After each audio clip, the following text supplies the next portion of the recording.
will approve the agenda as presented by Councilor Orpesa. A no or nay rejects it. All those in favor, please signify by saying aye. Aye. All those opposed say nay.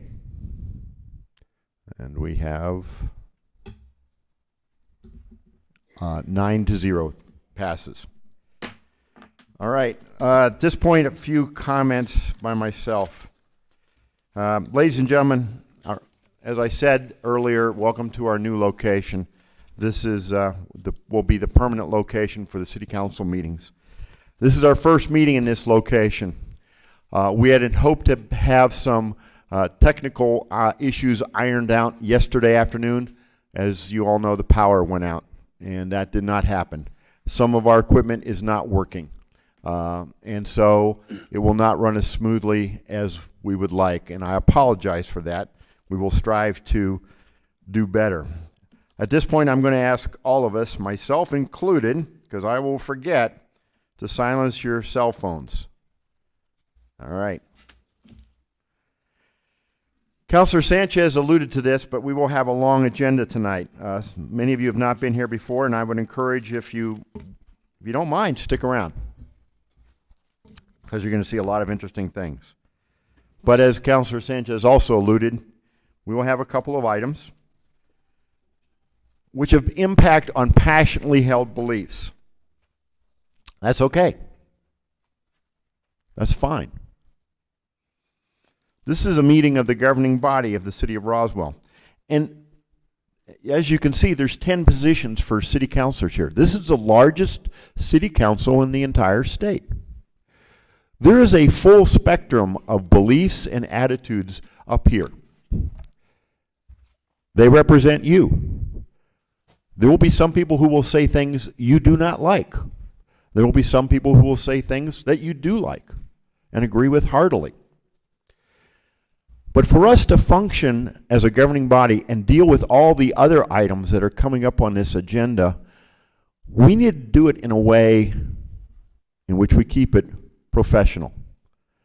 As many of you know, I was in the state legislature, and that's a place where things can get pretty heated.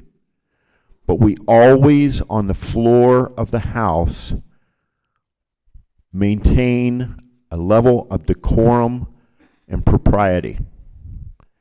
Because this is a sanctuary for the governance of a community. We are been charged, you have given us an incredible burden to try and function as best we can, and we are not going to agree. We need to move on from disagreements on item number 23 to item number 24. And at that time, we may have agreement. So we will strive, counselors, at all times to treat each other with dignity and respect, and I will ask that from those of you out there. That being said, we don't cheer, we don't boo, we don't clap, we don't hiss. Don't do that. That's not showing respect to the responsibility. And on that note, we will move on to our first item, which is a presentation. Mr. Nebb.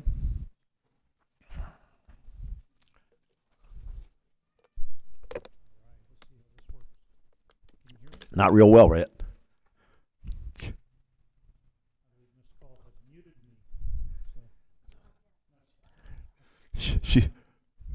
Are you not working? Testing. All right. We'll go ahead and move forward anyway. But Mayor, City Council, thank you. This item here is for an emergency designation of the most recent issue that we had with our climate. And we had some sea winds or high winds that caused a lot of problems. The first evening, we actually went on a health dexter with the tornado testing out. And so I'm going to ask Mike Matthews, the Deputy City Manager, Karen Sanders, our Emergency Management Director, to kind of cover some of the stuff that has been happening, and then we'll wrap it back up with what this emergency designation means. just so everyone understands, this was not on the printed agenda. This is an emergency item that was added. Councilor Orpesa mentioned that. So that was the first thing we're tackling. And I apologize, Mr. Matthews, the microphones are not working. I'll try to speak up so if I can hear me. I appreciate you giving me just the opportunity to, on my part, I just want to brag on our community, our emergency responders, who over the last couple of days have operated with very little sleep to ensure that our communities, all the way from Dexter, Hagerman, Lake Arthur, all the way up to Chaves County, Roswell, are safe and able to function. There we go. As you know, a couple days ago, we had a tornado that did go through the community of Dexter.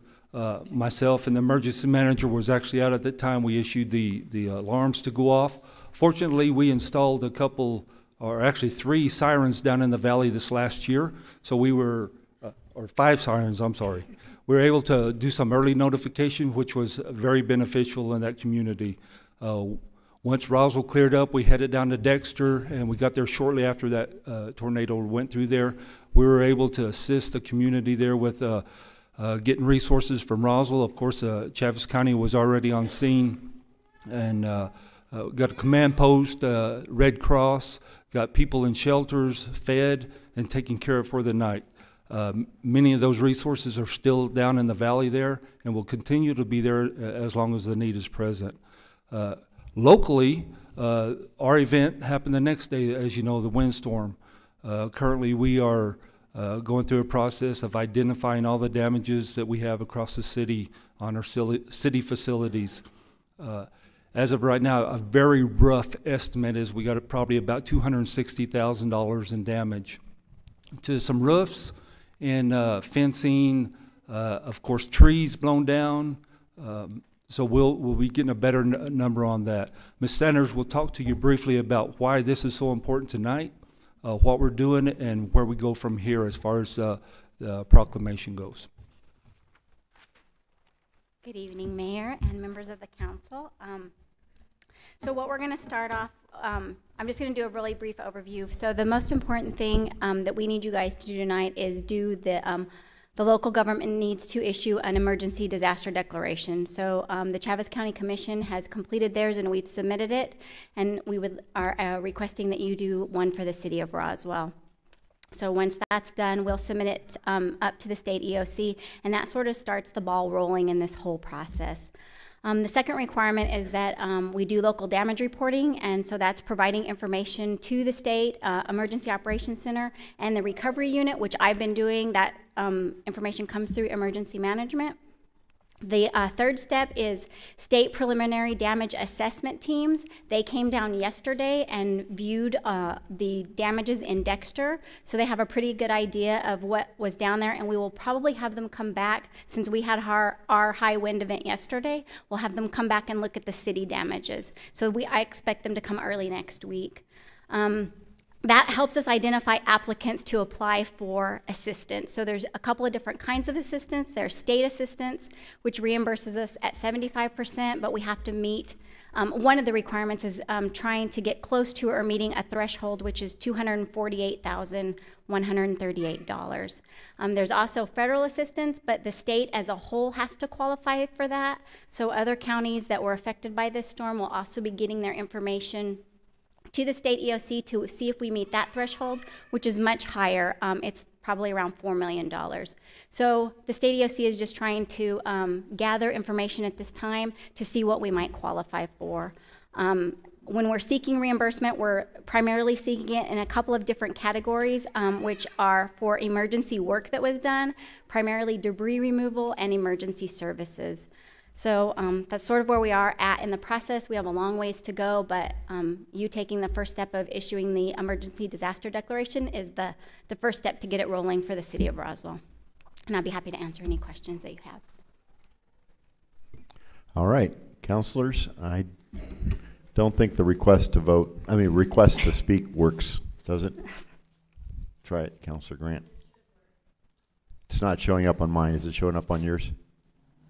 Okay, I've got, anybody wishing to speak on this?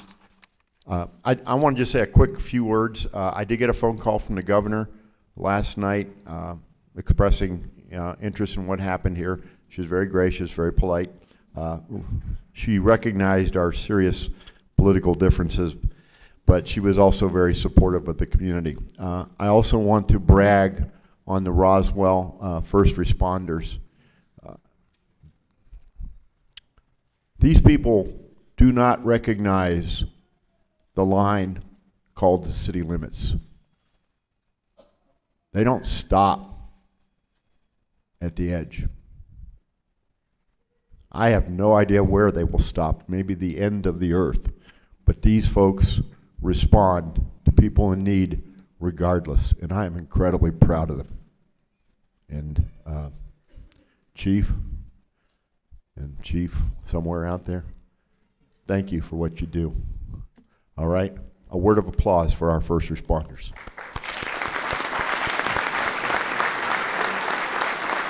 Wait a minute, I just made a contradiction. All right, broke my own rule. All right, that just shows you where I'm at. Next up, we've got Hispano Chamber of Commerce. Is that correct? We'll need a, yes. Mayor. Oh, I'm sorry, we we'll need to vote on this, yes. We need a motion Yes. by Councilor Oropesa as the Mayor Pro Tem. Thank you, Mr. Mayor. I move for approval of Resolution 1929, declaring a state of disaster after severe weather conditions. Okay, I have a motion by Councilor Oropesa and a second by Councilor Grant to approve Resolution 1929. Any further discussion on this? She just has an announcement. Mr. Mayor, just to remind you, this is a manual vote. We won't be using the vote boxes. Yes, we will not be using vote boxes, and we'll do a voice vote on this. A voice vote, a yes or aye approves Resolution 1929. A no or nay rejects it. All those in favor, please signify by saying aye. Aye. Any opposed, say nay. Hearing none, seeing none, passes unanimously. Thank you. We're a little bit rocky tonight. Next up is the Hispano Chamber. Ms. Jennings. Good evening, Mayor, Council. I'm here to introduce you to the new Hispano Chamber of Commerce. Tonight they are doing a presentation that was previously required in their contract agreement. Over the course of the last year, as Mr. Nebb has made some changes on contract administration and who will oversee them, we've been working with a couple of you councilors to come to terms with their contract. It'll be an item number lower on the agenda tonight, but I'd really like to I wanted them to come and introduce themselves as they are restructuring and re-implementing their program. And so with that tonight, I'd like to introduce you to Matthew Martinez, who is the new president of the Hispano Chamber, and he will introduce you to their new executive director, as well as cover a couple of things that they will be implementing in this new fiscal year. So with that, Mr. Martinez.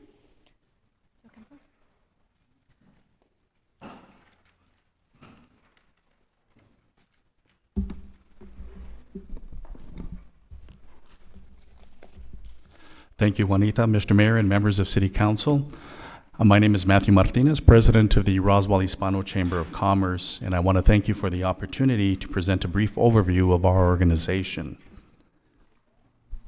So I'll start off with a brief history. The Roswell Hispano Chamber of Commerce was chartered on May 7th, 1987, to address issues related to promotion of small business persons and minority-owned businesses, development of community leadership among minority persons, promoting inclusiveness and openness in the civic affairs of our community, highlighting the economic, historical, and cultural contributions of Hispanics to our area, promoting equal educational opportunities for all students, and advocating issues that call for the special sensitivities of Hispanics as a minority population.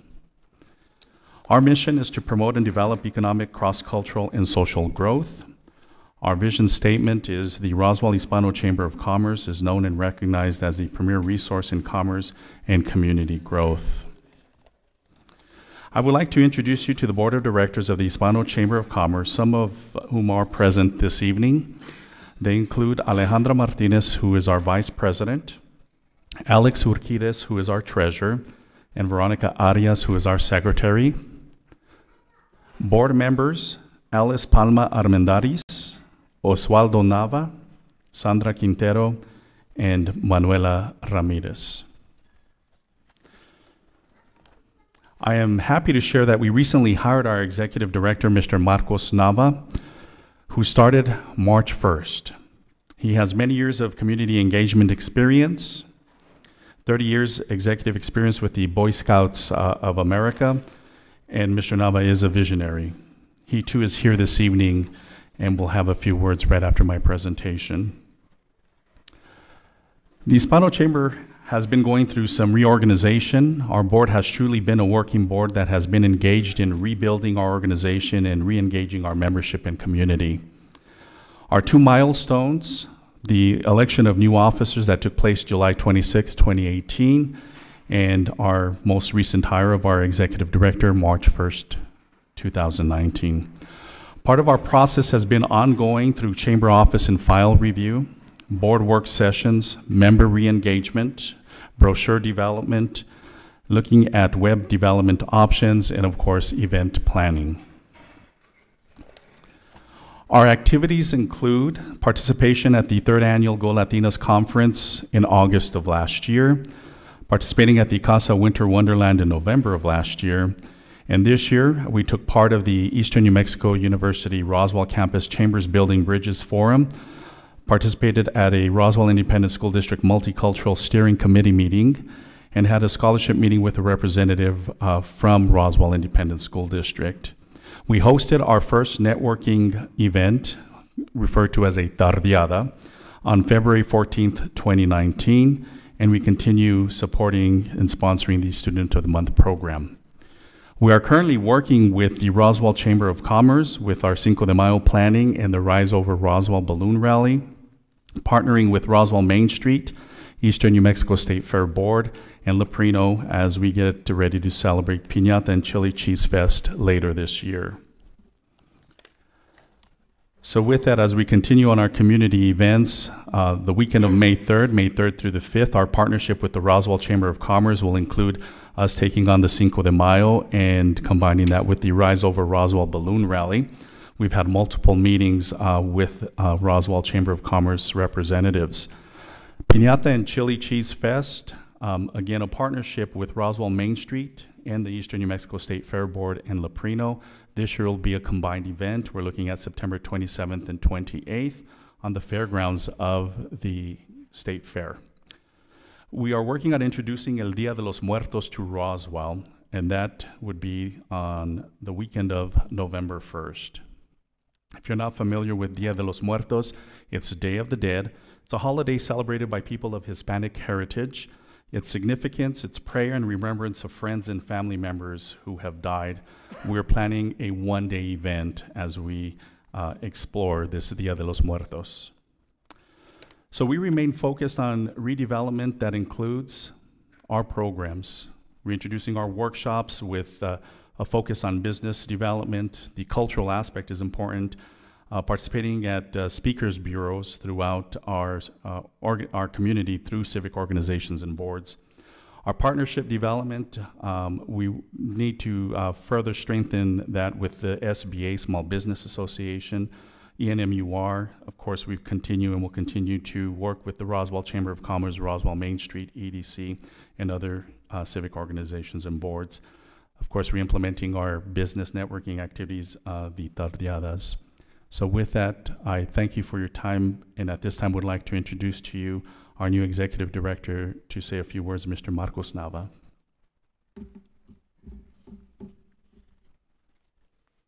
Thank you, Mr. Martinez. Good evening, Mr. Mayor, council members. My name is Marcos Nava, a 12-year resident of Roswell, New Mexico. I first came to Roswell to be the Boy Scout executive of the local Boy Scout council here. 8 months into my job, I got a call from the national headquarters in Irving, Texas. They wanted me to do a 4-year project that ended up being 11 years. During that time, my family, my 3 children, decided to stay here in Roswell. At times, my commute from Dallas was short, an hour and a half on the American Eagle, or an 8-hour drive. But we did it through a lot of prayer, and I'm glad I did because my 3 children have graduated. One of them will graduate this year. So I am now retired from the Boy Scouts of America. been about 8 months, and I am glad that the Hispano Chamber of Commerce reached out to me because I am tired of doing all the work for my wife at home. Now I got this job that I'm looking forward to doing. I've gained many experiences in the Boy Scouts, working in the community, and I will love to put that to work here in Roswell. This chamber has been around for 31 years. They have done a lot of good work, but the best things are yet to come. Mr. Mayor, City Council, thank you for your time. Thank you, sir. Any questions at this time, councilors? I do remind you we will be acting on item number 35, which is the agenda item which deals with the Business Retention Development Services Agreement with the Hispano later in the agenda. But is there any questions at this time? Seeing none, we'll move on to our first action item, a public hearing on item number 4. Councilor Stubbs. Thank you, Mr. Mayor.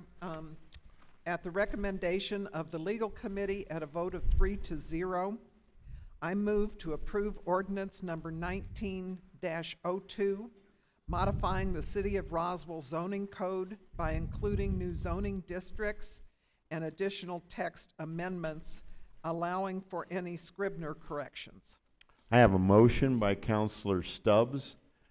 The vote boxes are not functioning, so we will all do manual votes. I have a second by Councilor Foster. Motion by Councilor Stubbs, second by Councilor Foster. Mr. Morris. Thank you. Good evening. Proposed ordinance 1902 is a series of text amendments to the zoning code. The primary intent of these text amendments was to establish a series of new specific zoning categories within the code, originally for OMA, Old Municipal Airport redevelopment area, but some other areas as well.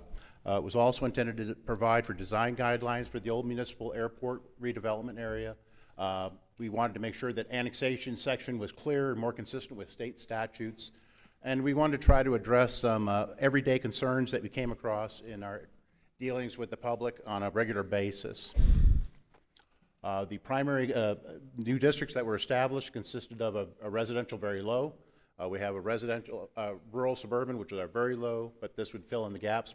Residential very low, residential low, mixed-use plaza, which would go into the old municipal airport, parks and recreation zoning district, institutional, and then a new district that's currently covered under the commercial, but we want to propose to break it out as its own district, and that's recreational vehicle park, RV park. We did add some additional definitions. We did rewrite the annexation section to be very consistent with state statutes, and we did add design guidelines for the old municipal airport. These amendments took over 2.5 years to do. We started putting these through zoning, the Planning and Zoning Commission last July, finishing up in December. Then we brought it back to the Legal Committee on January 31st. There were some additional amendments made. Legal Committee on January 31st recommended approval, and of course this item was recommended for advertising last month by the City Council. And stand for any questions. Councilors, this is a public hearing. Ladies and gentlemen, this is a public hearing. As such, even if you did not sign up to speak on this matter, we will call on you. So anyone wishing to speak in opposition of proposed ordinance 1902, please come forward. Anyone wishing to speak in opposition of proposed ordinance 1902? Anyone? Let the record reflect no one chose to come forward and speak in opposition. Anyone wishing to speak in support of proposed resolution 1902? Anyone wishing to speak in support of proposed ordinance 1902? Anyone? Let the record reflect no one chose to speak in support. Anyone wishing to speak on this matter at all? Anyone at all? We have a gentleman behind you. Please come forward. State your name, sir, and your address, and you will have 3 minutes. And hang on just a second. We don't have a clock for them to see. We do? I just have a question. Okay, all right. I Go ahead. just have a question, Mayor. My name is Edgar Carpenter. I live at 1504 North Washington. I just have a question. Is there part of this ordinance that deals with RVs. Sorry. Mr. Morris, you want to explain the RV part? The RVs are an issue that we initially started to address. We felt that it was one of those very complex issues, and we wanted to separate it from this particular set of amendments. And it will be coming back to the Planning and Zoning Commission within a couple of months, because it is a complex issue with respect to RVs, fifth wheels, and other large-sized vehicles within residential districts. So it will be coming up. So this does not deal But with it's not- parking those vehicles in, There's already existing language, but we want to clarify that language. okay. It's already in the code, but we would need to readdress that later with planning and zoning. Okay, so we're not changing anything right now? No. Thank you, sir. Okay. Anyone else?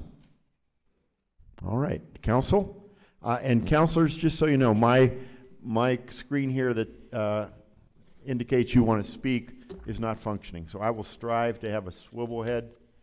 And I think I've got Counselor Stubbs and Counselor Roebuck. And is the city clerk trying to get my attention too? No? Okay. Counselor Stubbs, you have the floor. Thank you so much, Mr. Mayor. I just want to bring to everyone's attention that how hard Mr. Morris and the Planning and Zoning Commission have worked on this ordinance. What you have in front of you, I think, is a pretty innovative. Again, for those, the old OMA is the old municipal airport. So this is the thought of how this would be developed, and like I say, it's pretty innovative with adding some new zoning areas. I would like to explain the ending of my motion, which was to allow for any Scribner corrections, is I didn't want to have to amend this several times with little word smithing, so that's what I'm asking for, no substantive change. Thank you, Mr. Mayor. Thank you, Counselor. Counselor Roebuck, you have the floor. Thank you, Mr. Mayor. I just had a quick question, Mr. Morris, as briefly as possible. Can you explain to me what we mean by design guidelines? That's the one part that doesn't quite make sense. I should have followed up on that before this meeting, but since we're here, and we have all the time in the world. Design guidelines, the last chapter in the amendment in your zoning code, is applicable only to the old municipal airport, our own city-owned properties, and basically the idea is that you establish basic design criteria for the land development of that area. That includes signage, landscaping, the street lights, to also try to achieve a certain look within that area. And I assume that if somebody wanted to get a waiver from those guidelines, they would go through the normal process. It would be just like any other zoning code change. Okay, thank you. For variance. All right, any other counselors wishing to? All right, this is an ordinance, so we will do a roll call vote. A yes or aye approves proposed ordinance 1902. A no or nay rejects it. Once again, a yes or aye approves. A no or nay rejects. And counselors, please activate your microphones so that Ms. Call can clearly hear your vote. All right, Ms. Call, please call the roll. Mr. Mayor, just a reminder that the vote boxes are working now, so Oh, they are? Yes, All right, as well, I call your name. let's try doing it both ways. Perfect. Vote box and verbally. Okay, Counselor Sanchez, Yes. Counselor Orpesa, Yes. Counselor Foster, Yes. Counselor Stubbs, Yes. Counselor Roebuck, Yes. Counselor Grant, Yes. Counselor Henderson, Yes. Counselor Moore, Yes. Counselor Bess. Yes. Mayor, motion passes 9-2. All right, thank you. All right, ladies and gentlemen, items number 5 through 15 are what we call the consent agenda, and they were approved with the approval of the agenda. So we are now moving directly into item number 16. Counselor Stubbs.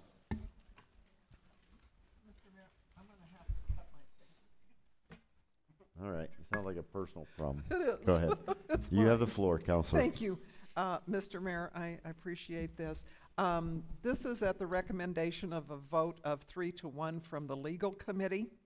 I move to approve Resolution 19-19 in support of the Second Amendment of the United States Constitution and in support of Chavez County, declaring the city of Roswell, New Mexico, a Second Amendment sanctuary city.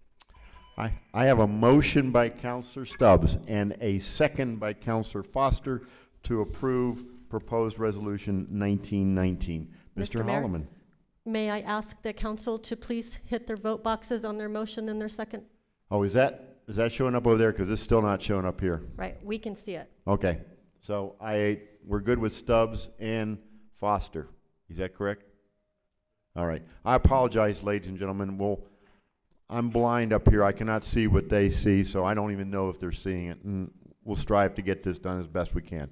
Mr. Holloman. Thank you, Mr. Mayor and Council. Resolution 1919, as you see before you, is an attempt by this council to speak on an issue that's relevant to the body. This was brought to city staff by councilors asking for us to help this move through the process so that this council can have a voice on this issue.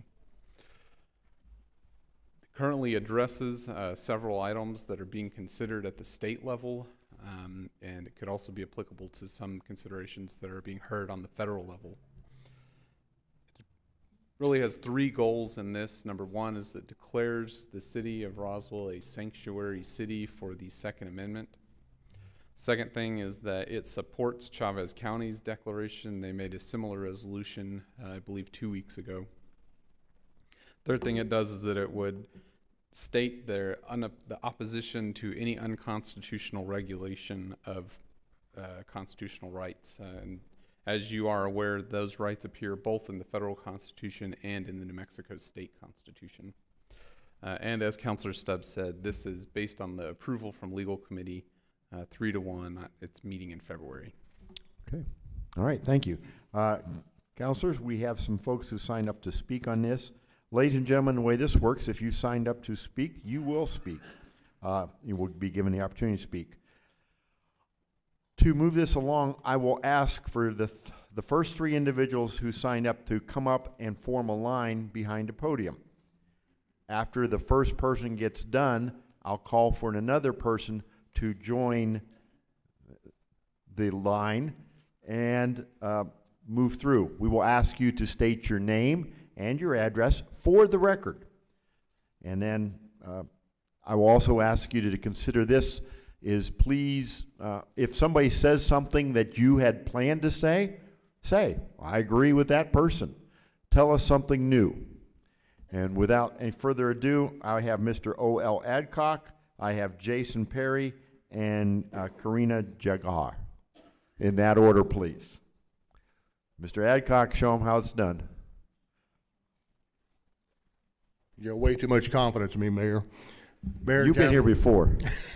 Mayor and Council, appreciate this opportunity to speak on this, and I'm so proud of you guys for taking this up. My name is O.L. Adcock. I live at 3116 at Conto Drive. I'm also the president of the Roswell Gun Club. We've got roughly 600 members of all walks of life out there. So this is something that's very important to us. I do want to make the comment directed at the opening statements is the number one function of government at every level is to defend the constitutional rights of its citizens. So, and that's going to get political, okay? So with that said, this resolution is primarily cosmetic from the standpoint of a lot of what they are proposing up there in Santa Fe is unenforceable to start with, but it sends a loud and strong message to them that they're walking on a tight line there. And you know what good is more laws that when they're not enforcing the ones that they've got to start with. So they need to keep that in mind. I'm just, like I said, I'm real proud of you guys for at least bringing this to the floor. Our city manager, I told you needed about 400 or 500 people. Okay, you're close. Okay. So with that said on that, when it comes to the resolution on the abortion side of it, I want to make a quick comment on that so I don't have to come back up again. Mm-hmm. All I got to say is up there in Santa Fe, they're trying to protect the coyotes and they're authorizing killing babies. Okay, that says it in a nutshell. So that's all I have, and thank you for your time. All right. Thank you, Mr. Adcock. Next up is, next to join the line is Mike Harrington. Did I pronounce that right, sir? Shh, don't laugh. All right. Go ahead, sir. State your name and your address. Thank you, Mr. Mayor and Council. Jason Perry, 3000 Chiquita. And I appreciate the opportunity to come to you tonight. I hadn't been feeling well, but I was coming here regardless for this evening, so it's great to see you on the new chamber here. I did want to say at the beginning of all this, it was mentioned that political items should not come forth to this governing body. But I looked up the word political. Dictionary reads to be relating to the government or the public affairs of a country, local government, ministerial, and policy-making body. So I do think that pretty much anything that comes before you, there's going to be someone who agrees and someone who does not agree. That's going to be on anything, whether it be zoning or whether it be a situation like this. I will also say that with each governing body, it is your duty to ensure that we still have our rights, that we keep our rights and keep them intact. That's why I'm grateful that we had the Revolutionary War that separated us from across the pond, because there was a group that said that there was a breach, there was an overcoming of that.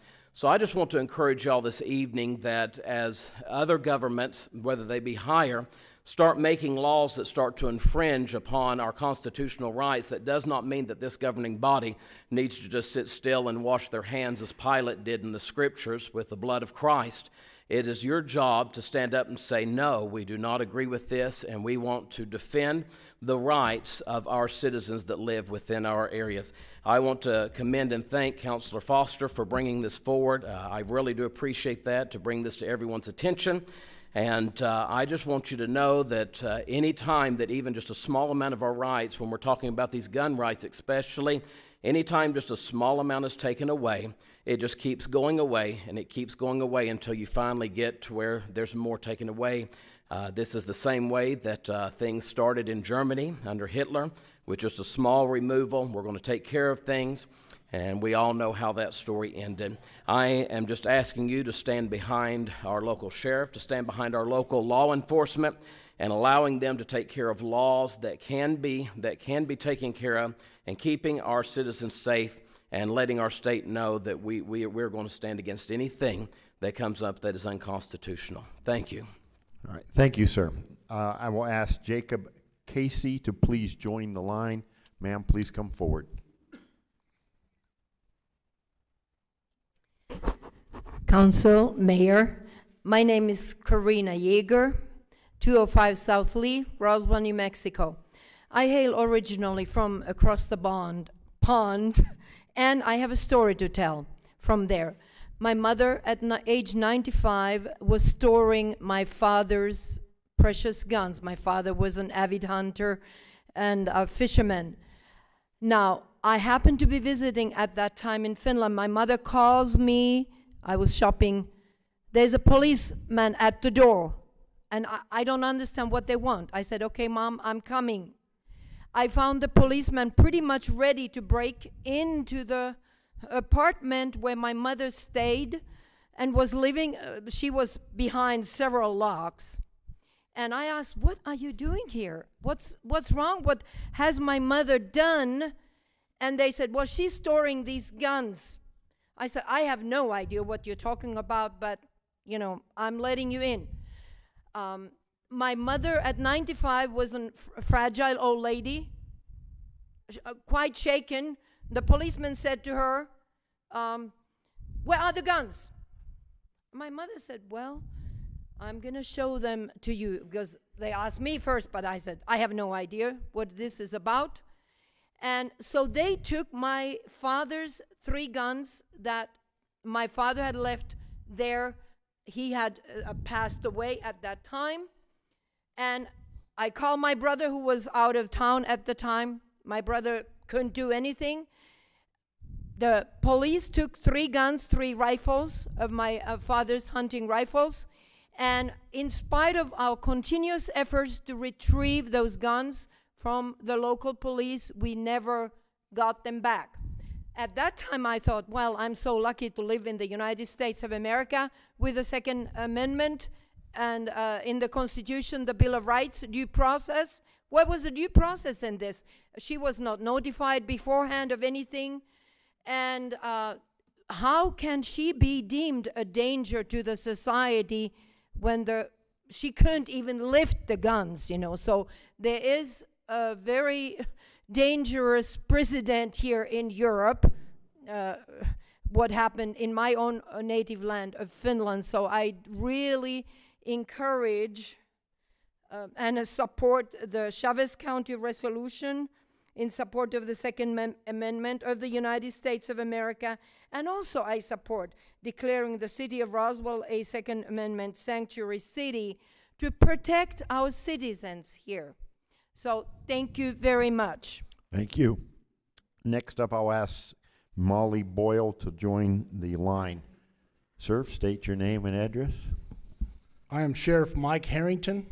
My address is number 1 St. Mary's Place, the Chavez County Sheriff's Office. How's that? So, at least that's what my wife says. I'm always there. So, first of all, I want to thank you, Mayor and councilors, for having us here today to hear this very important resolution to make the city of Roswell a Second Amendment sanctuary city. And one of my comments that I want to make towards the opening statements is we cannot count on the federal government or the state to defend us. We have to defend us. And in the position that I am in as sheriff under the 10th Amendment, I will defend you against any unreasonable, unconstitutional, or unenforceable law. And that is my stance, and I will tell you, there are already laws on the books that cover the things that they want to cover that are constitutional laws. The first is, if you are a felon and you're in possession of a firearm, you will be charged with felon in possession of a firearm, which is a felony. You will go to jail. You will go to prison. What they are wanting to do by passing these laws right now is to take away your due process. If the red flag bill passes, and it's already passed the Senate floor, and it's going to be streamlined to the governor. If it passes without due process, if someone files a temporary restraining order against you, the sheriff is to go and take your guns without it being heard by a judge. They are to take your guns until you prove your innocence. That is unconstitutional. It violates the Fourth Amendment of the United States for me to enter your house without any reason and take your guns. It violates your Second Amendment. And I'm going to tell you, as the sheriff of this county, I will not allow that to be enforced. The next thing that I will tell you is the law that's already in place. There is not a criminal out there that is going to go to an FFL and ask, can I transfer this gun to this person? There is not a criminal out there who, whenever they steal your gun, goes down to register it. The only people that this is going to affect is the citizens, law-abiding citizens of Chavez County, of the state of New Mexico. And I can tell you right now, there are 29 sheriffs in the state of New Mexico who have gone onto the floor and said they do not support this craziness that's going on the legislative floor. The bills that are being passed in regards to the abortions, to the guns, every one of them, there's no common sense being used. The bad guys are not going to listen to any of these laws. And I'm going to tell you, the sheriff's office is not big enough to store all the guns in Chavez County. So, is that it? Yeah. Okay, well, I want to tell you thank you for your time. I appreciate you. Thank you. Thanks. Next up, no, we're not doing that. Ladies and gentlemen.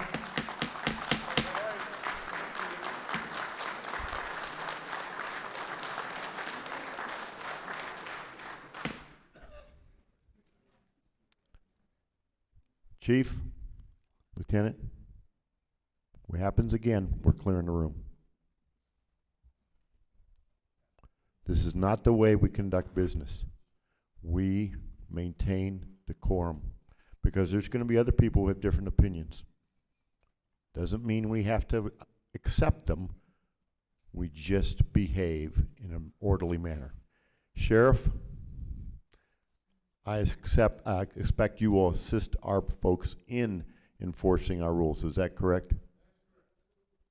Thank you, Sheriff. Sorry, sir. Go ahead, state your name and your address. Jacob Casey, 1515 North Delaware. Hang on. I'm not hearing this. Jacob Casey, 1515 North Delaware. I just wanted to paraphrase something from John Lott of the Crime Prevention Research Center, the author of More Guns, Less Crime. He points out that it's pretty interesting that the Second Amendment is the only one of our essential freedoms that people try and impose geographical boundaries on. It'd be completely ridiculous the way people would react if we tried to say, you know, our state doesn't recognize the First Amendment, or this city doesn't recognize the Fifth Amendment, or the Fourth Amendment only applies to law enforcement. But yet, for some reason, we tolerate that when it comes to the Second Amendment. And I don't think that's right. I think our founding fathers recognized the co-equal importance of all the Bill of Rights. And I think that the city of Roswell should recognize our Second Amendment rights. That's all I got to say. Thank you. Thank you, sir. All right. And ma'am? Good evening, ladies and gentlemen. Thank you so much for giving me the opportunity to speak.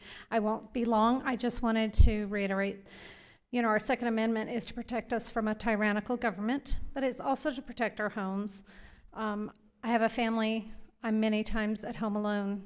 I feel very safe in my home because I am a gun owner, and I feel that I'm a safe gun owner. I also want to remind everybody, as was stated earlier, criminals don't follow the laws. So no matter what is stated or what is passed as a law regarding gun ownership, to try to restrict that, the criminals aren't going to care. The criminals aren't going to follow it anyway. They never have. Stolen guns, those aren't going to be registered. The guns that the buddy passes to the buddy, not going to be registered.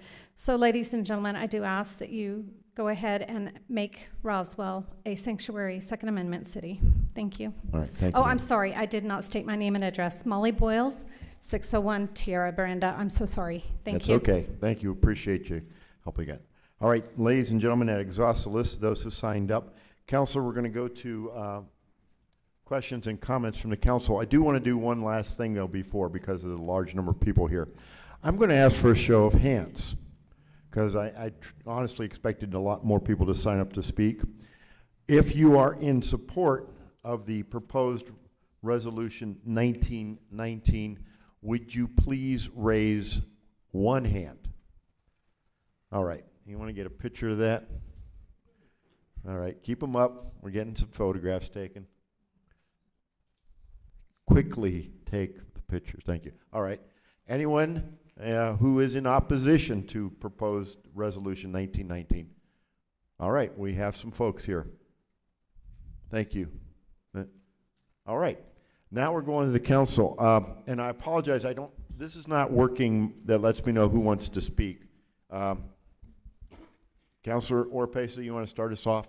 Councilors, I'm going to, okay. I'll go with Oropesa and then Grant. Okay? And I will strive to do the best I can to keep this going. And then I have Foster. So, Councilor Oropesa, you have the floor. Okay, thank you, Mr. Mayor. Let me preface my comments by stating that I want the public to understand while I will not support Resolution 1919, even though I consider myself a strong supporter of the U.S. Constitution, which obviously includes the Second Amendment.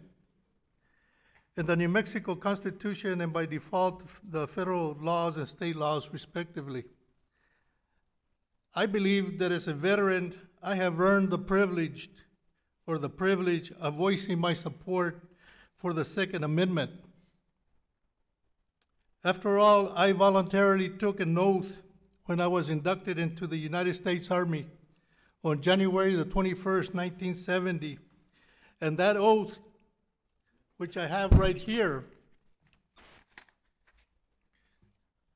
reads, I do solemnly swear or affirm that I will support and defend the Constitution of the United States against all enemies, foreign and domestic, that I will bear true faith and allegiance to the same, and that I will obey the orders of the President of the United States and the orders of the officers appointed over me, according to regulations in the Uniform Code of Military Justice, so help me God.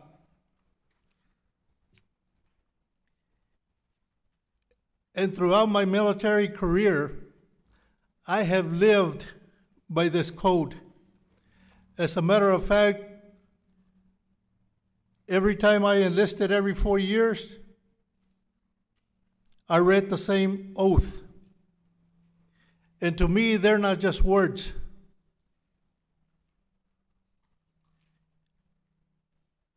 I bring up this in case individuals question my support for the Second Amendment.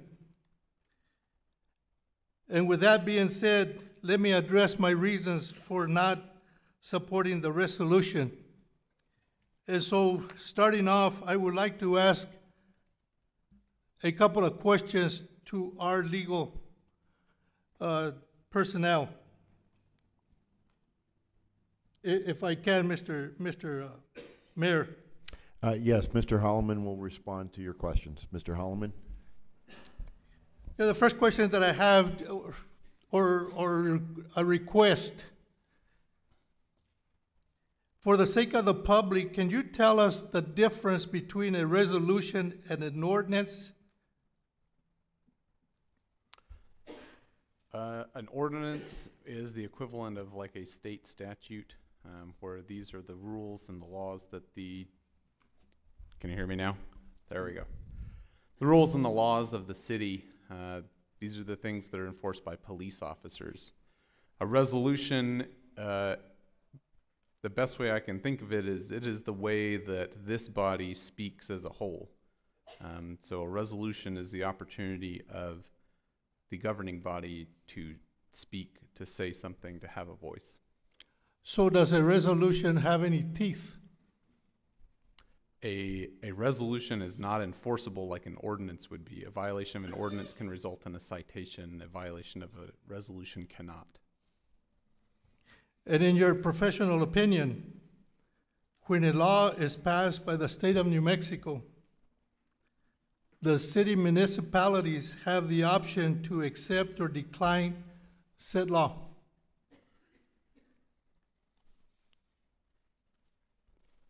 Under our structure, we usually do not have that option to accept or decline. Our power comes only from what is granted by the state constitution or the state statutes that the legislature has provided. And in your personal opinion, if the state passes a law, who has the authority to determine whether it's constitutional or unenforceable? I don't feel like I'm qualified to provide my personal opinion in this forum. Not in your professional opinion. In my professional opinion, usually when there is a question about the constitutionality of a law, that goes through a court. And understanding that the law that we're talking about, the background check, does not become effective until July the 1st, because it has been signed by the governor. Do we, as the body of this governing, or the governing body of this community, do we have the option to say we agree with it or we don't agree with it, in your professional opinion? I think this body always has the ability to say whether they agree with something or don't agree with something. And that, in my understanding, is the purpose of a resolution. So in your professional opinion again, are we required to follow the newly passed background check law that will become effective July the 1st? In my opinion, we usually are required to follow laws. My suspicion is with a law like this that it will be challenged very quickly, so that we probably will not have to wait very long before we get the answer to what the effect this law will have. But until there's a definite decision or determination, up until that point that determination is made, are we not required to follow the law? The city is bound by the law just like all other organizations and subsidiary institutions are. I will say, just as a means of qualifier, that officers do maintain some discretion in how they enforce the laws and what violations they see and how they enforce it. Thank you, Mr. Halibin. And with that, I'll continue, and I'll just say that I personally do not believe we have the authority as a council to declare the city of Roswell excuse me, as a sanctuary city. This, in my opinion, is going beyond the legal authority that this has been granted to this body. I believe we may have the authority to address a resolution in support of, but not the authority to declare a sanctuary city. By making this declaration, we are giving direction to the chief of police to make the determination whether to enforce the law or not. In other words, we are placing the monkey on the chief's back for him to make that determination rather than the city of Roswell. In my opinion, I will argue this now becomes policy and puts the chief in a compromising position because he also has taken an oath to uphold the laws of of New Mexico. But this resolution requires him to make that judgment. And so now he, in essence, takes on the role of the legislature, in my opinion.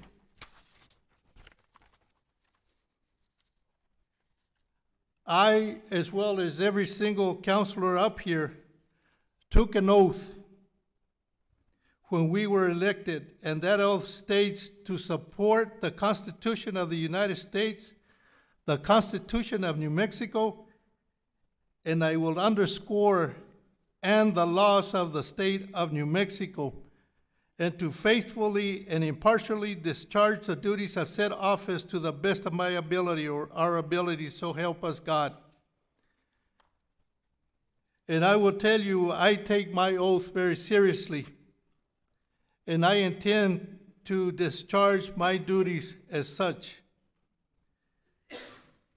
Another reason is we have a process in place at all levels of government that establishes procedures to create and/or change laws.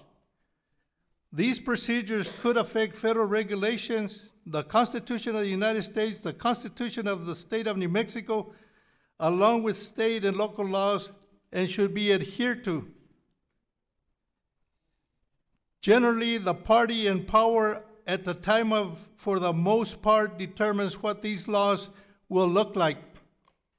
Unfortunately, for the party not in power, this means that they will have to live with the outcome regardless of whether they agree with it or not, or at least for the time being anyway. I believe this is a situation that we find ourselves in. However, the good thing is that there are also procedures in place that allows for the challenges of such actions if you don't agree with them. Obviously, individuals have the right to challenge this in any law in court and have it overturned. Legislators also have the option of using the voter referendum effort as proposed by Minority Whip or House Minority Whip Rod Montoya of Farmington and House GOP Floor Leader James Townsend of Artesia. And I would also venture to say there are other legal measures available to them. Instead of letting the process work as it should, some sheriffs throughout the state have taken it upon themselves to declare this law unenforceable and unconstitutional. County commissioners, including the Chavez County commissioners, took it upon themselves to declare the background check law signed by Governor Michelle Grisham as unconstitutional and unenforceable, and go as far as approving Second Amendment sanctuary ordinances in opposition to the new background check law that will be effective July 2019. I think this is a dangerous precedent to set, in my opinion. And my question is, who determines, who were the ones that determined that it was unenforceable, and who were the ones that determined that it was unconstitutional, if indeed it hasn't gone through the court system? Let me also remind people that several, or at least 10 county commissions throughout the state, including Chavez County, took similar actions concerning right-to-work laws, barring labor unions from collecting fees from non-union members in unionized workplaces. I read an article in the Albuquerque Journal written by Mr. Dan McKay in the March 10, 2019 edition that read in part, a proposal that would bar New Mexico counties from enforcing local right-to-work ordinances is on its way to Governor Michelle Lujan Grisham. The article also stated the state Senate voted 23-19 on Sunday to approve legislation stipulating that only the state government can establish a law barring labor unions from collecting fees from non-union members in unionized workplaces. I bring this up to show that I am not willing to accept at face value actions from the county commissions or any other organization. As a matter of fact, Senator Joseph Cervantes from Las Cruces, who presented the bill, was quoted in an Albuquerque Journal article written on March 10th as saying, local governments are already prohibited from adopting those ordinances, but the state legislature will make it clear to counties and cities that the state itself is the only authority on right-to-work proposals. This is about avoidance of litigation. And I would venture to say that this same issue will be back at the legislature next year.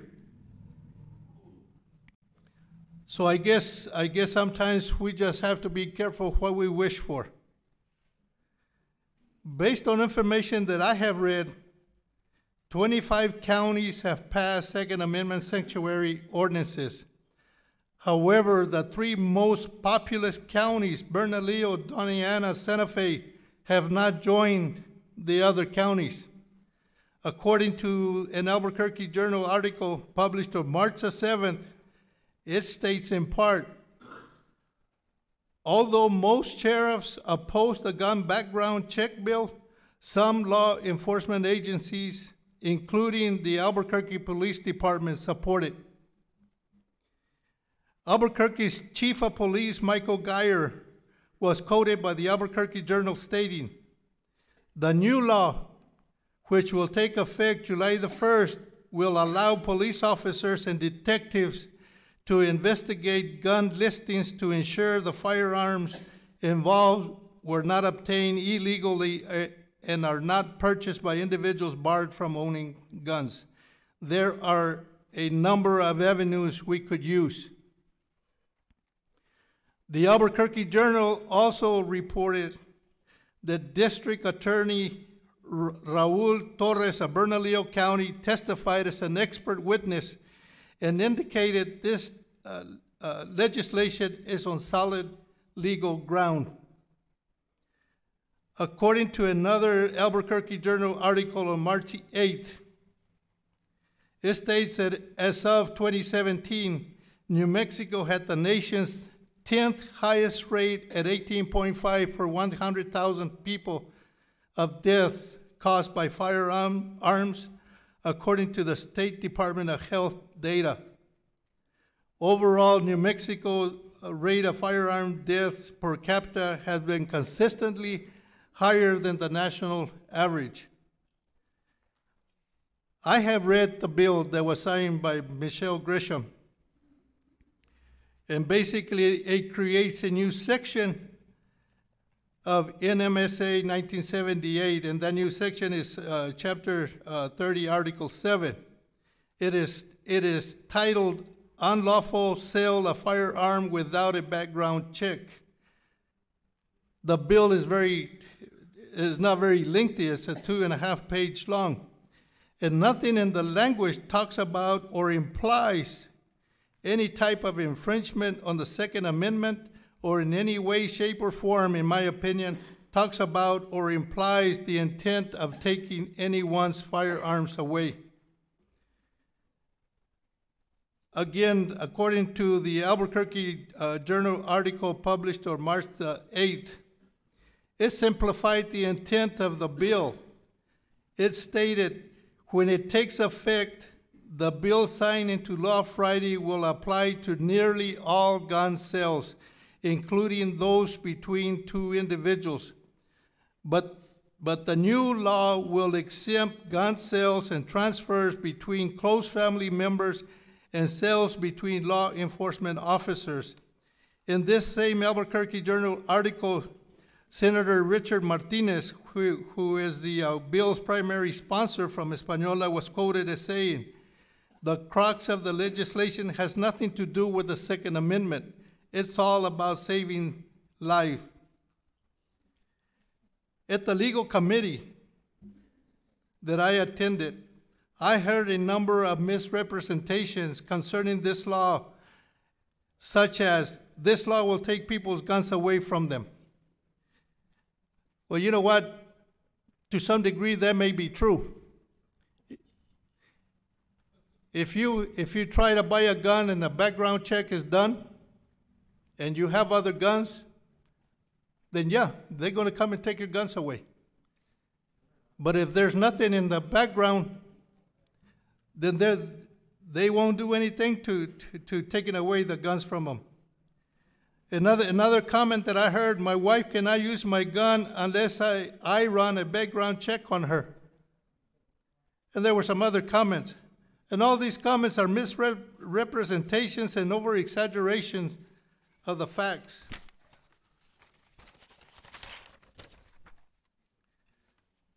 So my suggestion to anyone that hasn't read the bill is to take time to read it and review it, and you will find that this law has nothing to do with the Second Amendment as noted by Senator Richard Martinez. It does, however, provide for strict background checks in an attempt to deter anyone from possessing a gun that should not have access to a gun based on findings on the background check.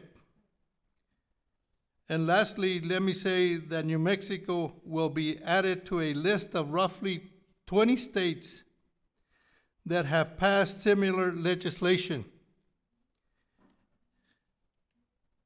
I believe people are fed up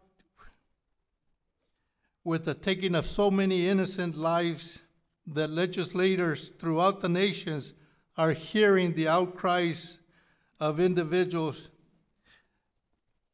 and the need to address this issue. And New Mexico, in my opinion, has taken a stand by passing this law. And this law I do support. Thank you, Mr. Mayor. All right, thank you, Councilor. Thank you, Counselor. I now call, on my list now is Counselor Grant, Counselor Foster, Counselor Best. You want to, you do one on? Okay. Very good. Counselor Grant, you have the floor. Thank you, Mayor. First, I want to start off by thanking Counselor Foster and the legal committee for taking up this item and bringing it forward to us in a timely manner. Also, I just want to thank our sheriff. I really appreciate you being as active for our community, and it shows you support the same ideology as our community does, and I just want to thank you for being so active and in front of this. I really don't care what the Albuquerque Journal says or what Santa Fe says or any of them. I care what Chaffetz County says and what Roswell says. And I think by the amount of support that we have showing up here tonight, I fully support this resolution, and that's exactly what this is. Not the convoluted description that we just got, but the resolution is showing a support of how we stand as a community and as a council. So I just want to thank you guys for bringing this forward, and I fully support this. Thank you. Okay. I have Counselor Foster, Moore, and Best in that order. Counselor Foster, followed by Counselor Moore, followed by Counselor Best. Counselor Foster, you have the floor. All right, thank you, Mayor. And I want to thank everybody that showed up, and I also want to thank our sheriff, because it's important that our voices get heard, because we keep hearing these statements that these are,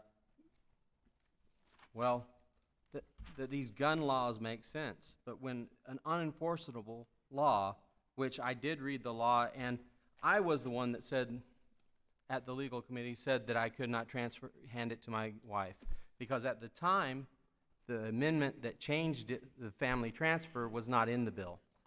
And I read the original bill that was dropped. It was not there. And so, yes, some changes were made that made it a little better, but it's still an unenforceable law that's only meant to restrict gun ownership and also make you criminally liable if somehow a crime happened with the gun and somewhere in the history of it you owned it. I hate to call our good counselor on the spot, but Mr. Hall, my mind just went blank. I was going to call him Hamilton. No, that's Holloman. I hate to make some other choices, but can you tell me the stance of marijuana? Is it a narcotic, Schedule I narcotic still? I don't think it's classified as a narcotic, but it is on the. Yeah, it is. It's on the schedule of illegal substances. Yes. So I believe Schedule I. Title 21, United States Code. It's still Schedule I substance. Yes. And so in our state, is it illegal for anyone to dispense it? Not anyone. There are exceptions in our state that permits it. But federally, does federal law allow for any dispensing of marijuana? It does not. Okay, so federal is above state, I believe. And our state says it's okay. In fact, they're trying to pass the recreational marijuana use, but our federal government still says it's illegal. So I do believe there's some precedents to say that local can trump above. My next statement, does the good counselor from Ward 1 oppose sanctuary cities for illegal immigrants? Because our federal government has strict immigration laws, but so many of our people from across the aisle oppose our immigration laws, that are federal laws. It gets to the point of, if we're standing around here looking at our Declaration of Independence and we tried to weigh that, I'm sure glad there were people who decided to sign the Declaration of Independence, because they wouldn't go against upper government if they believed the way our counselor from Ward 1 believes. Those declarations are what created this country. So I do believe it's our duty to state our beliefs, and it's our duty to stand up to things that are wrong, and to continue to say that these are common sense gun laws when they're the furthest from the truth. someone has to stand up and say, no, it's not common sense. So I thank you, and I yield the floor. Okay. My list is now Councilors Moore, Roebuck, Sanchez, and Best. Let me double check this. Anybody else want in on this? Because I've been surprised. Right? Councilor Moore, you have the floor, ma'am. I just have a question for Chief Smith. All right. Chief, you, there you are. Good evening, Council. Chief Smith, I don't want to put you on the spot, but, you know, I'm not really up to this, and so I'm not kind of sure. But my question to this is, what kind of position does you having to enforce an unenforceable, so to speak, unenforceable law put you in as policeman? As what kind of position does that put you in? Where do you stand? Well, I stand the same way I've always stood as your chief of police.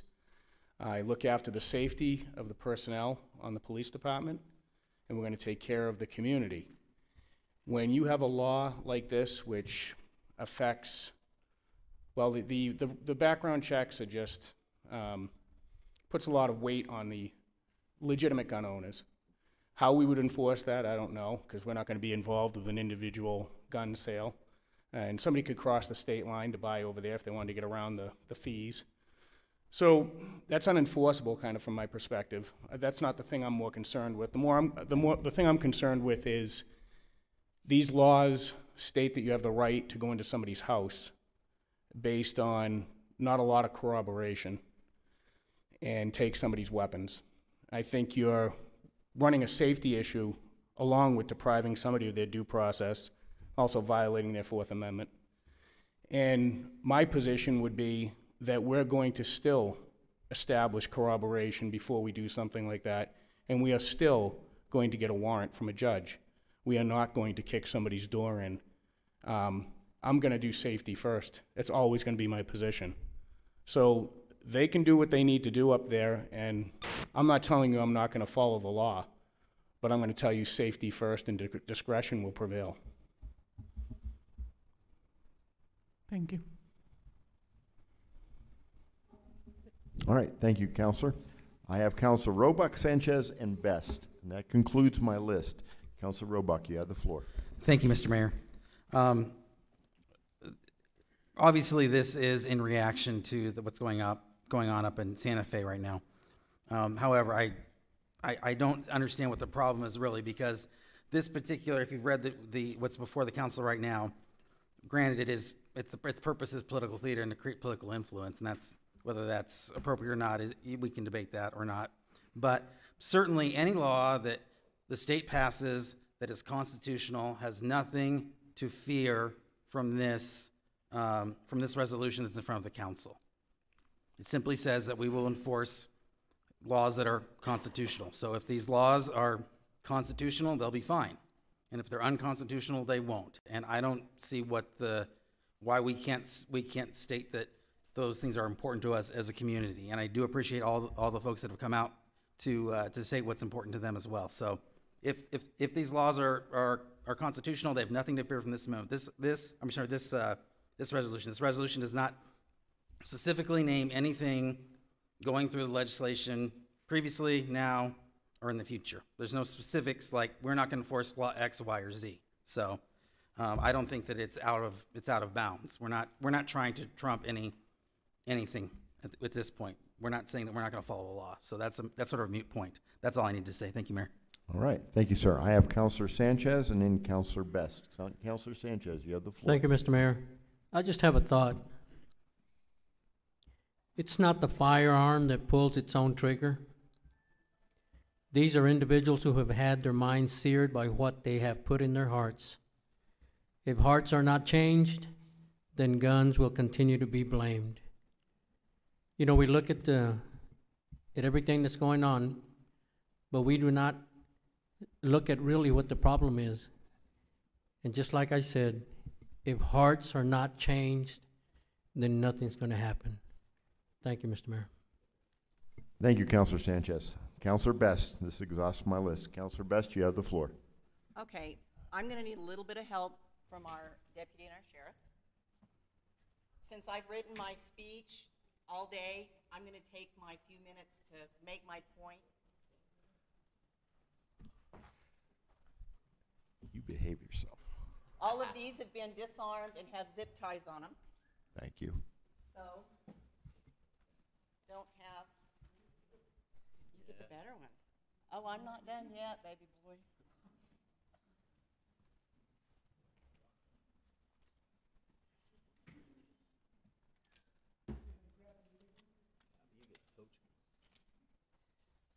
Okay, I guess I gotta sit down. Yeah, I gotta see where I put everything. Okay, as I look across the room, I see history. I am for 4 generations of Roswell lights. A few of you are here that long. Firearms are our history. You'll see 4 different firearms here. Here's a little bit of history of all of them. Protection. Protection. The main reason of our firearms in history in the West. We protect our livestock. We protect our family. We feed our family. Firearms were and still are a major part of America. The common sense and the corrected use and teaching of firearms has disappeared in America. Let's see if these men know which one they're holding. Aha, look twice. Okay, a model 1894 Winchester rifle. Lever action, repeated rifle. Manufactured in 1902 by Winchester Repeating Arms Company of New Haven, Connecticut. It holds a .30-30 Western cartridge. The first model, an 1894 Winchester rifle, was produced in the late 1894 and is still made today. So it has withheld the history. There is such a thing as a 26-inch barrel, which you're looking at, and a 20-inch barrel. It's octagonal. Is that octagonal? Octagonal? There's also a round one. Let's see. I'm going to cut this short because I have a few others. The Winchester does some modifications to it, has done some modifications to its rifle over the years. But this rifle that he holds is an original, 1894. Okay? If you notice the sights on it, that is original. This rifle has been in my family 4 generations. Now, let's see if we know where the next one is. It's a Marlin Model 1894. It has saddle ring carbine. It has a saddle ring carbine, lever action repeating firearm, manufactured in 1896. This one is over here on the left hand of the sheriff. It has notches in it. I don't know what the notches are for. There's 10 of them. Could have been coyotes. Could have been some neighbors. I don't know. I don't know. It was introduced in 1894. This also is original. It is blackened because it was burned up in a saddle rim, tack rim. The next one is my favorite. The next one reminds me of my grandfather. It was carried in all of our trucks to chase coyotes because our livelihood was sheep. When I was young, we had 6,000 head. We had to protect them. It is a lever action. It's a breech load. There were 64,855 models made in 1887. Okay, it was designed to shoot only shotgun shells. Okay, we'll move on from that. Now the itty bitty one, the 410, that one's mine. I used to carry that horseback. Took care of snakes, rabbits, whatever I needed.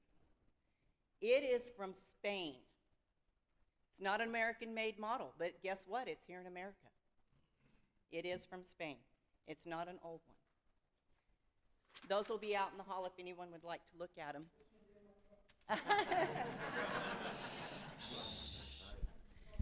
Okay, thank you. Every one of us that sit up here behind this dais has said an oath to this office. As far down as city councilors are on the political food chain, we still swear an oath to the Constitution of the United States and the New Mexico Constitution. The first time I said the oath was in March 8th of 2012. I stood in front of a judge with my hand on a Bible that was being held by the judge, who has also said a similar oath. I do not take this oath lightly. I, Janine Corn-Best, have been elected to the office of City Council Ward 3 in the city of Roswell, state of New Mexico, do solemnly swear that I will support what comes first, the United States Constitution, then the Constitution and laws of the state of New Mexico, and faithfully and partially discharge the duties of said office to the best of my ability, so help me God. All political figures take a similar oath. Your legislators, your mayor, every city, mayor of every city, our sheriff, the police chief, the fire chief, judges, county clerks, city clerks, among many, many more, even your governor, Michelle Grisham Lujan. Now, I'd like you also to remember Article 6, Paragraph 2 of the United States Constitution is commonly referred to as the, I'm going to say this wrong,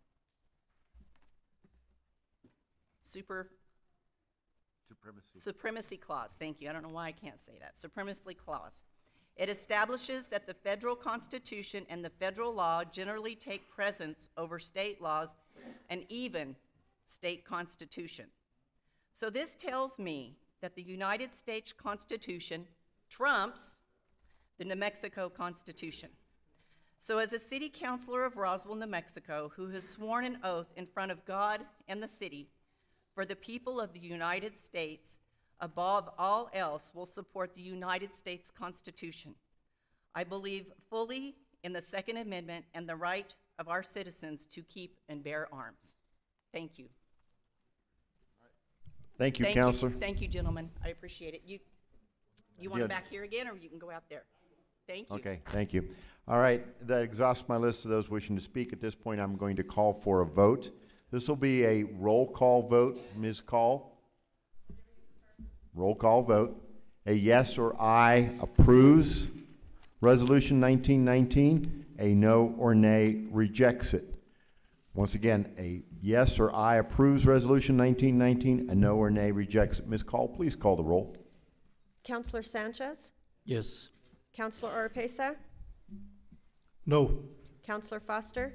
Yes. Counselor Stubbs? Yes. Counselor Robeck? Yes. Counselor Grant? Yes. Counselor Henderson? Yes. Counselor Moore? Counselor Best? Yes. Motion passes 8 to 1. 8 to 1. All right, thank you very much. Next up is item number 17. Counselor Sanchez. Thank you, Mr. Mayor. Right now, Mr. Mayor, I don't know the direction that I want to go here. I just got a message that HB 51 did not pass. Okay. It was voted down 18 to 24, so the abortion bill did not pass. Okay. All right, thank you, So, Counselor. You still have the floor for your resolution. You want to go okay. ahead?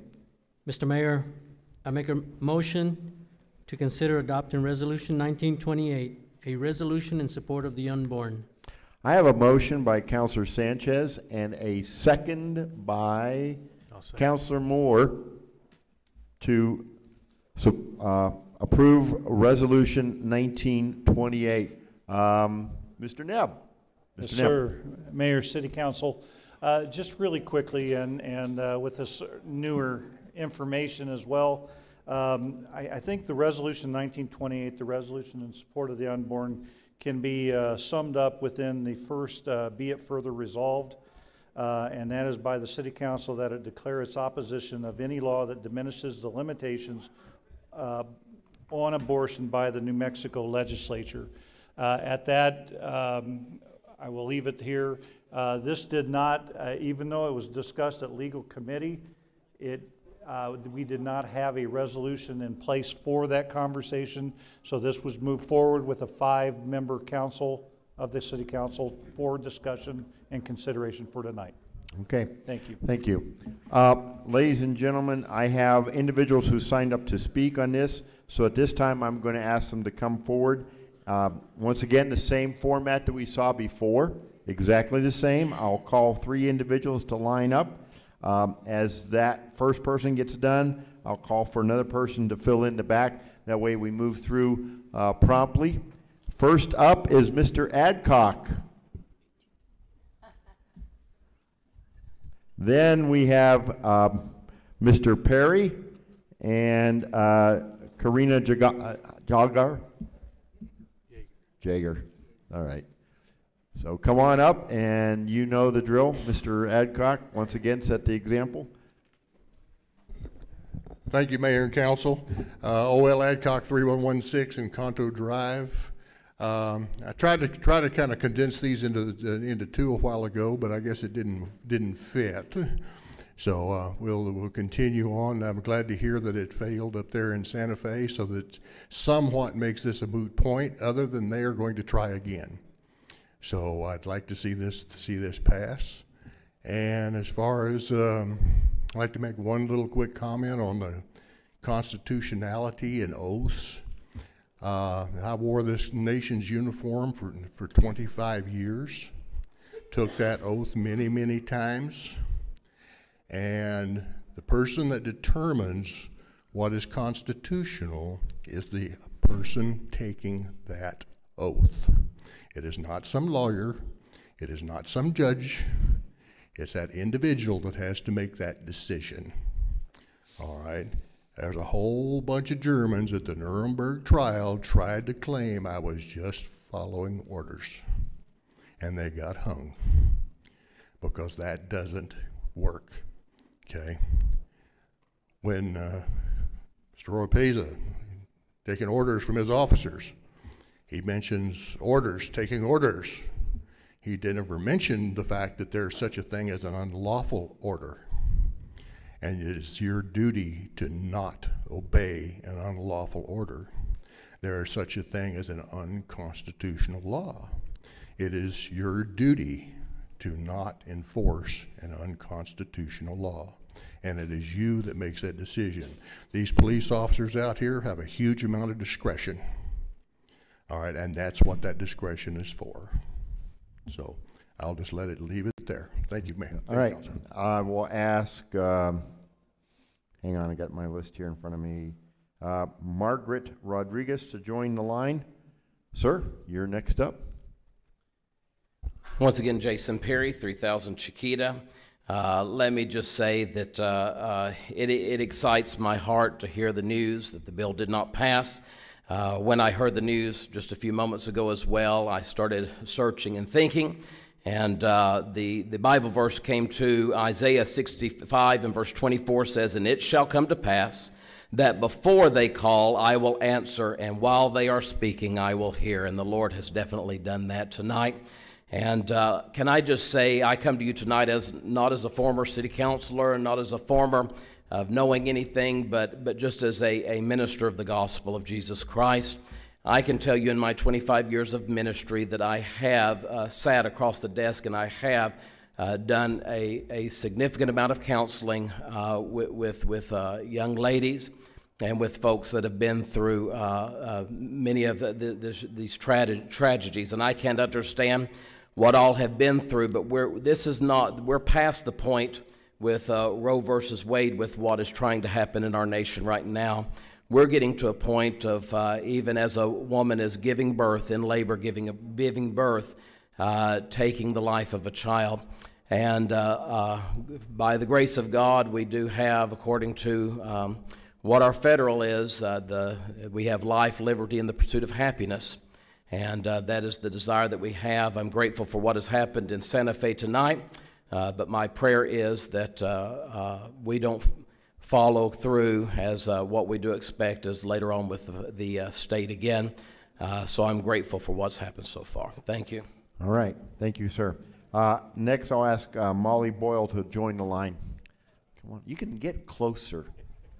You can get close. It won't take you so long to walk up. Yes. Karina Yeager, 205 South Lee. I came to America for life, liberty, and pursuit of happiness.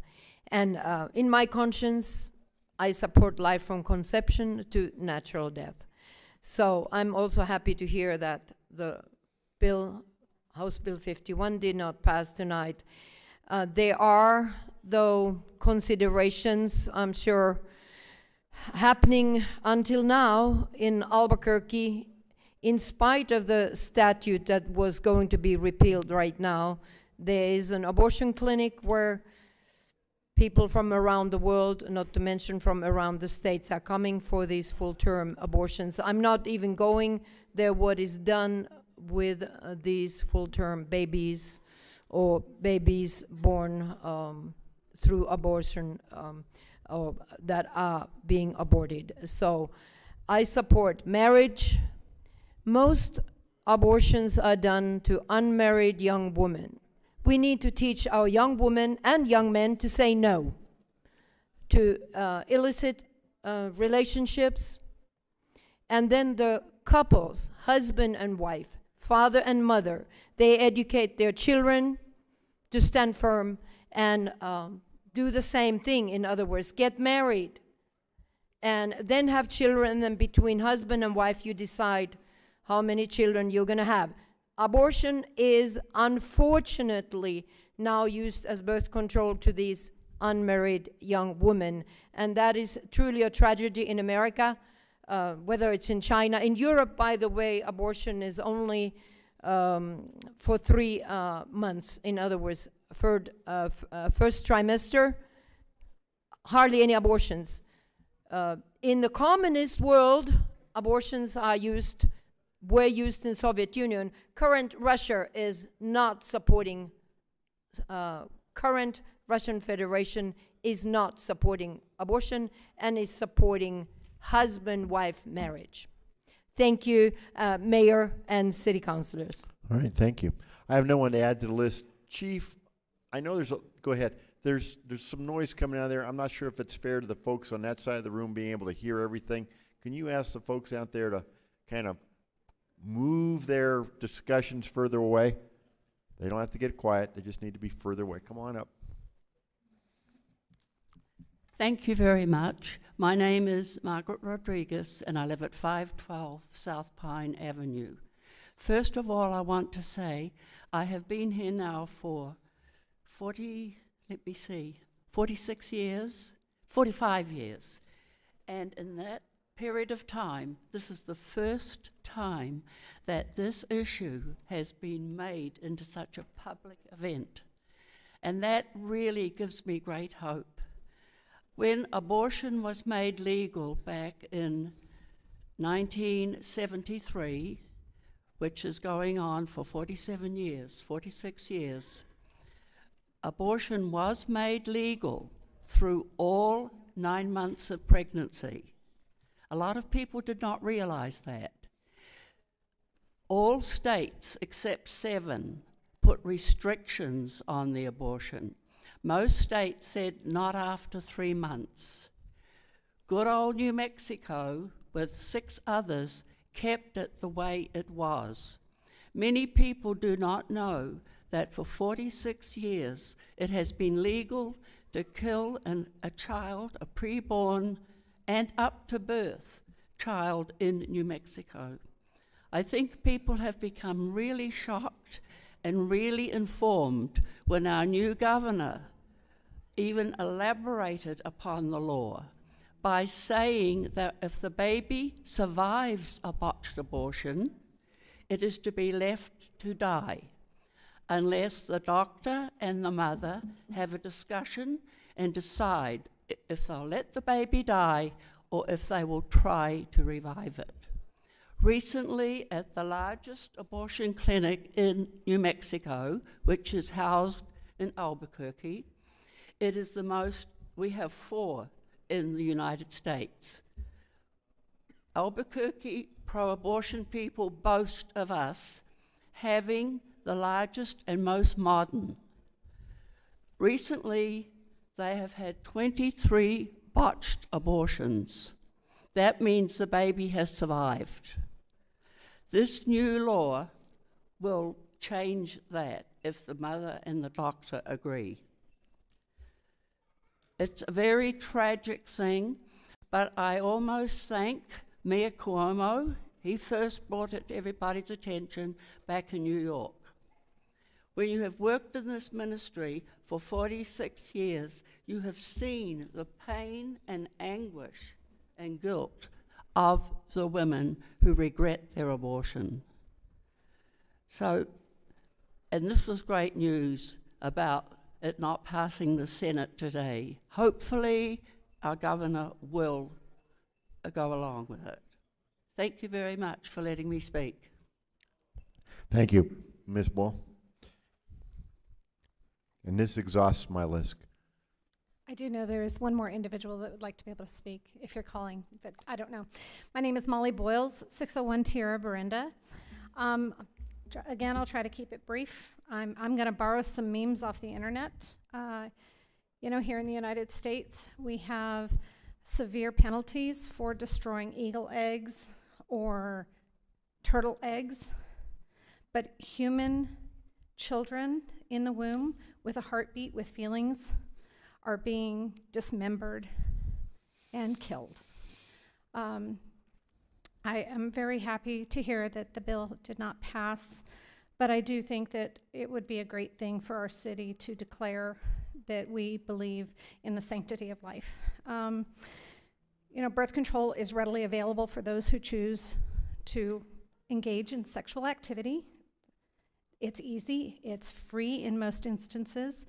It's available for both males and females, so we don't have a problem with it being, you know, it's her fault or his fault. And father's rights, where does that come in?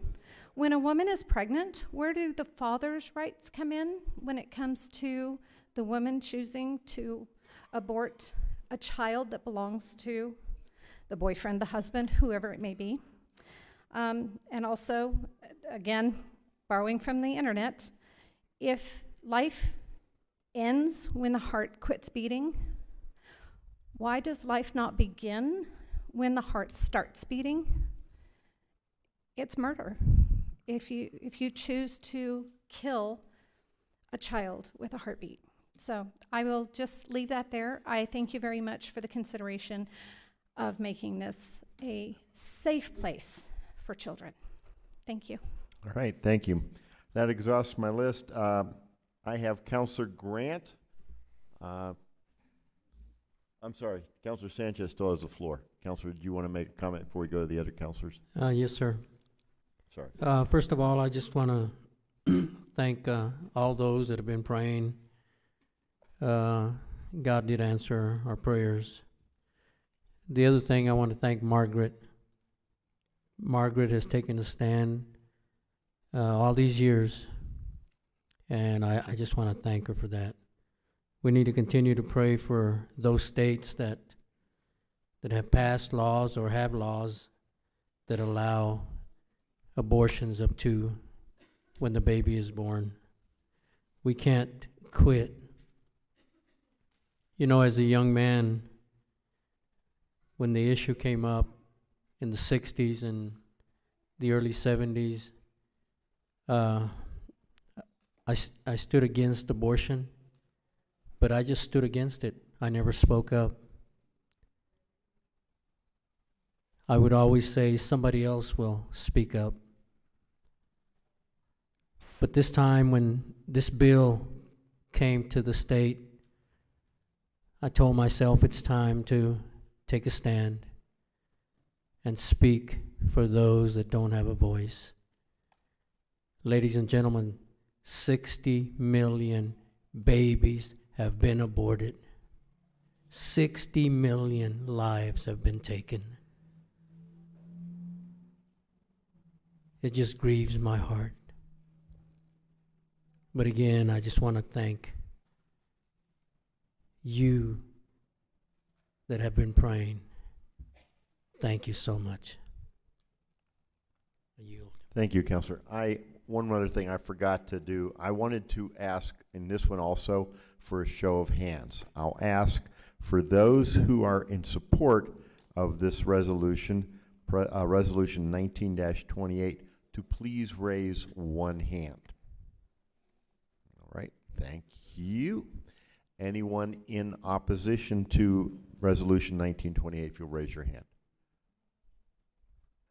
Okay, fair enough. All right, thank you, Counselor. I have my list is Counselor Grant, Counselor Oropesa, Counselor Foster, then Counselor Roebuck. All right, Counselor Grant, you have the floor. I'll be brief. Counselor Sanchez, just thank you for bringing this forward again. And I think it is important that even though we got the good news about House Bill 51 failing in the Senate, that it's just, that's what these resolutions are. It's a stance of our community, and I think we all know where the majority of us stand, and I think it's important because unfortunately I think this issue will be back.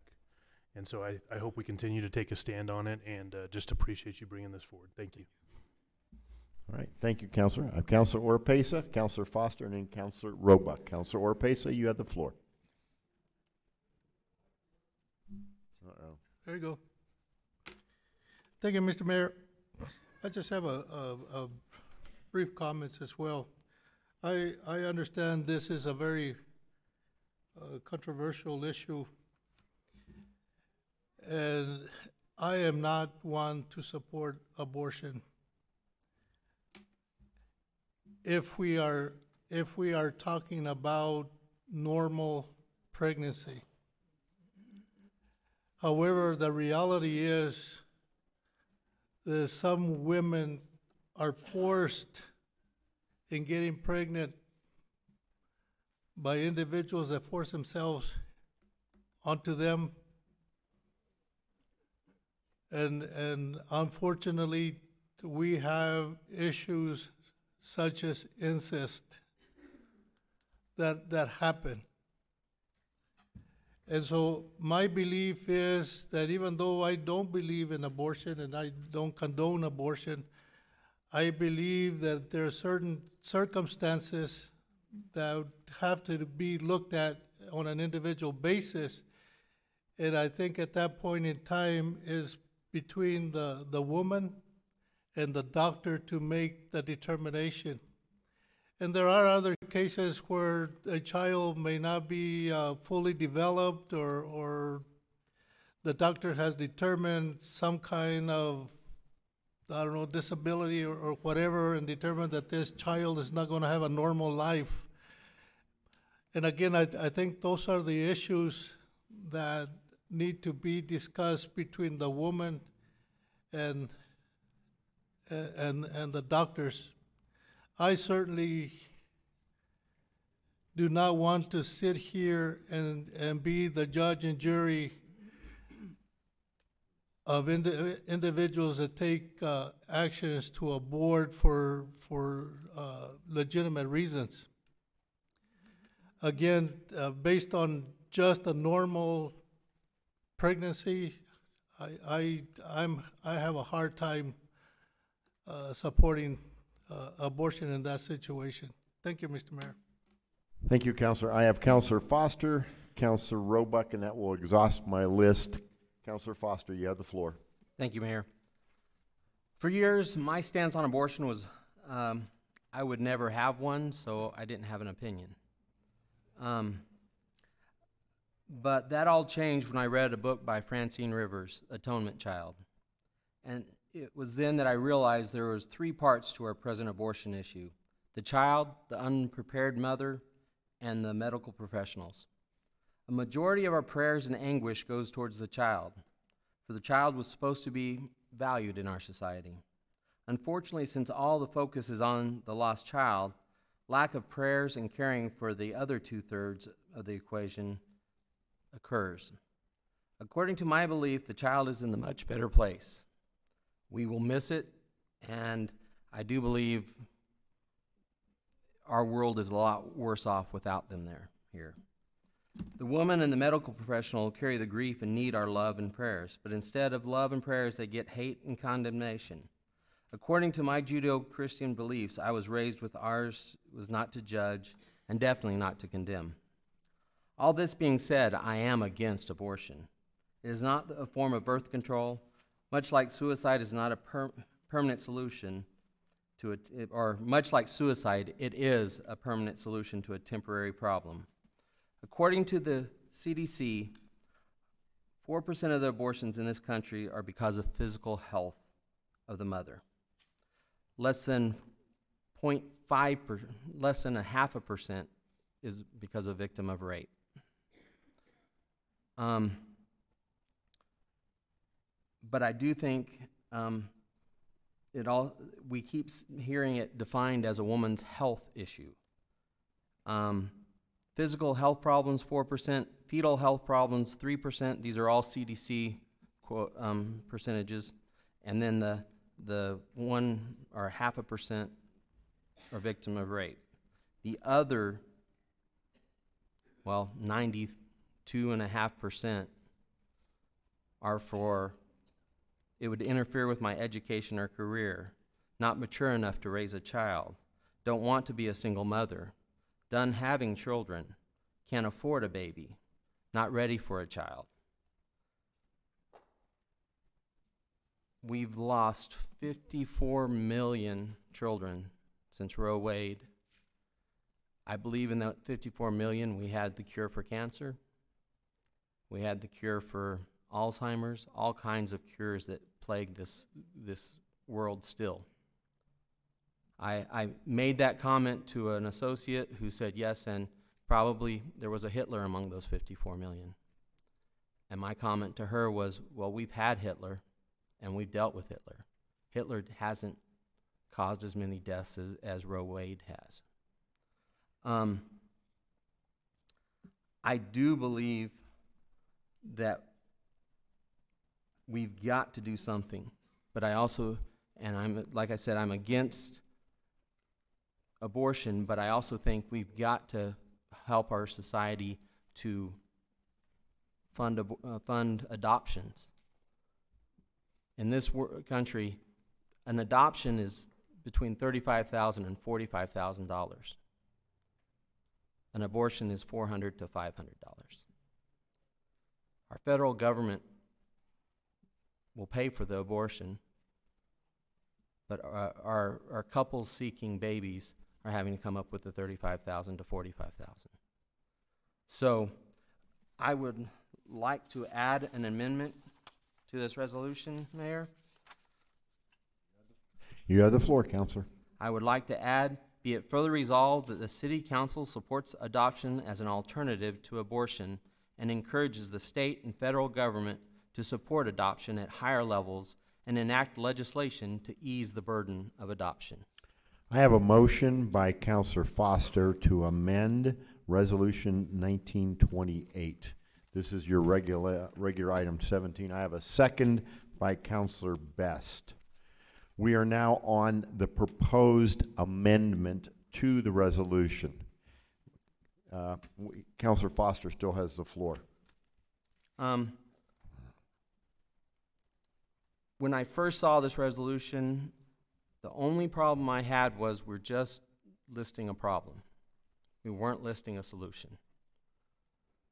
And I think before we bring anything forward that we should have solutions listed also. So that's why I wanted to add it earlier, but we'll be adding it now, or try to add it now. Thank you. All right. On the amendment, once again, Council, we are on the proposed amendment.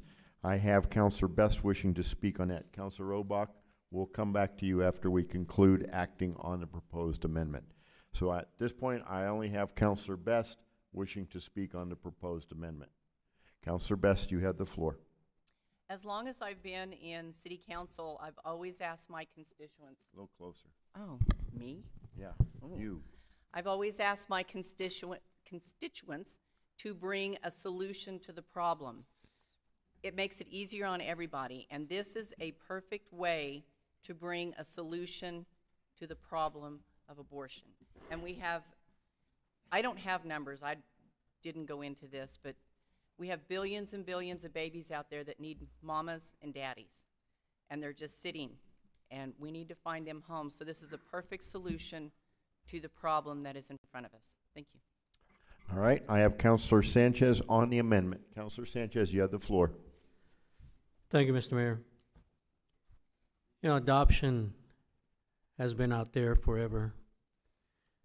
I believe everybody knows that they can adopt a baby. I know the expenses are pretty high, and if that's something that needs to be worked on as far as legislation, then we can do that.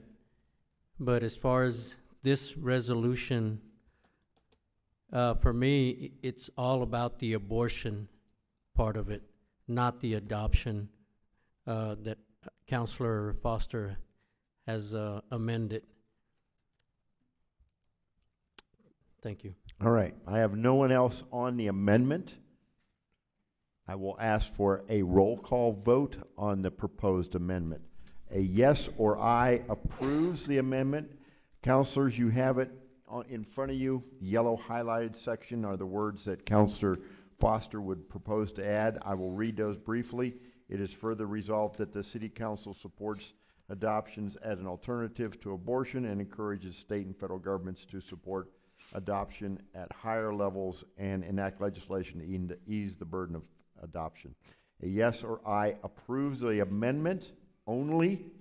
Is not an action on the final resolution. A no or nay rejects the amendment, and we return to debate on the original resolution. Once again, an aye or yes approves the amendment. A no or nay rejects the amendment. Ms. Call, please call the roll. Councilor Sanchez? No. Councilor Oropesa? No. Councilor Foster? Yes. Councilor Stubbs? Yes. Councilor Roebuck? No. Councilor Grant? Yes. Councilor Henderson? Yes. Councilor Moore? Councilor Best? Yes. Passes 6 All to right, 3. this motion amendment passes 6-3. Council, we are now on an amended resolution.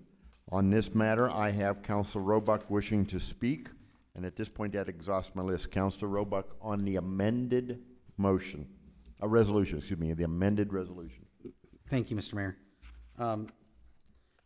When I found this was on the agenda, I wrote out pages and pages, and I read them to my wife, and she said, leave them at home. So we won't be going through all those things, but it certainly is it's something that has been, in my heart and mind, and something that, I thought about being younger than when Roe versus Wade happened before I was born. So all my life I've lived in a world where abortion was legal at some level. And before we moved back to New Mexico, my wife and I lived in California, and she served as an executive director of a crisis pregnancy clinic. And I at the time was a filmmaker and I did some documentary work with them. And this issue is, first of all, it's extremely, while it's one level it's very black and white, it's also it's a human issue. It's extremely complex. Having met a lot of these women and interviewed them, and the challenges that they go through and the pressures that are on them,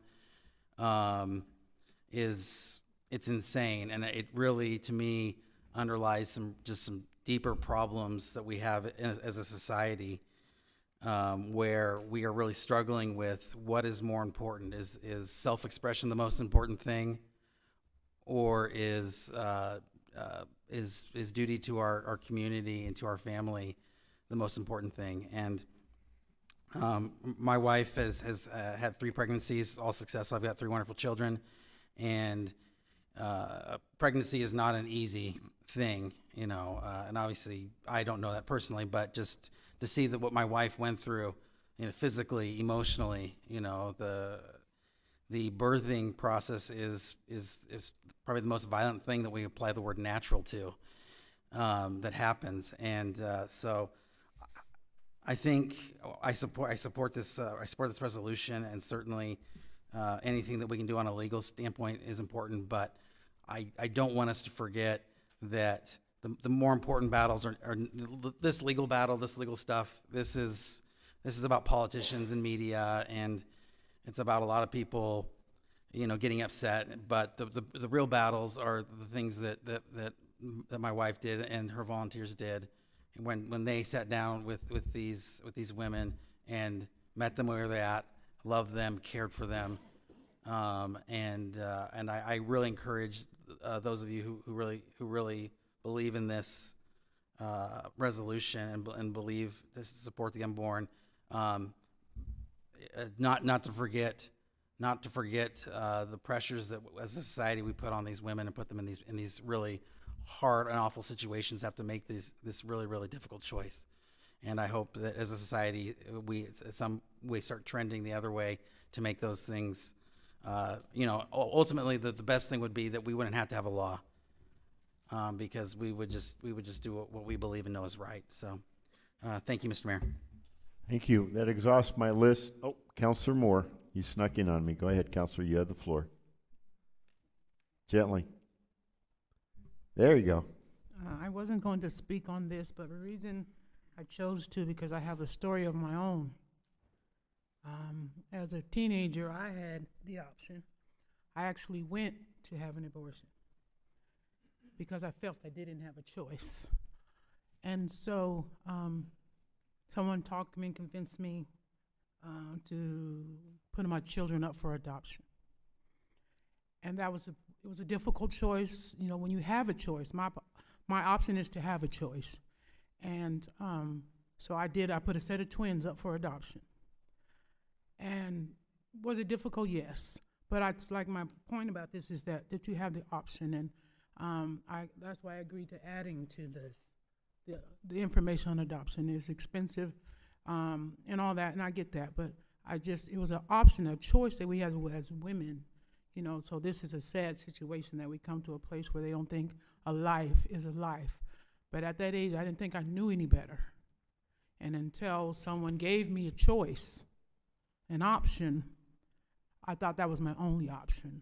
And so this is an important situation for me. So that's all I wanted to say.